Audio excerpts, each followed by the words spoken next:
Today I will be educating you on several facts that may alter your perception of reality, or at the very least, mildly inconvenience your existing knowledge base.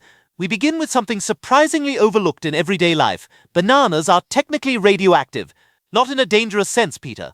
So do not begin panicking or discarding fruit, but due to their potassium content, they emit a measurable amount of radiation that is completely harmless unless you decide to hoard approximately 10 million of them in a confined space, at which point you would have far greater problems than radiation. Wait, hold up. Bananas are radioactive? So like every time I eat one, I'm basically a superhero or something, because I do eat like 3 in one sitting sometimes, mostly because Lois hides snacks and I get desperate. No, Peter. You are not becoming a superhero. You are simply engaging in the most mild form of naturally occurring radiation exposure available in a grocery store.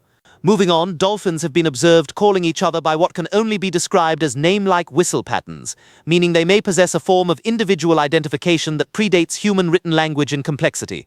In simpler terms, the ocean has group chats, and we are not invited. Okay, that's kind of crazy though. Like imagine dolphins talking about me like, hey, that human just fell off a boat again. I feel like they would roast me. They absolutely would, Peter. Next fact. Octopuses have 3 hearts and blue blood, and when stressed, they can essentially decide to give up on life entirely, which is a biological response known as terminal shutdown. I am not suggesting we relate to them emotionally, but there are days where I understand their methodology. 3 hearts? That's like triple love power.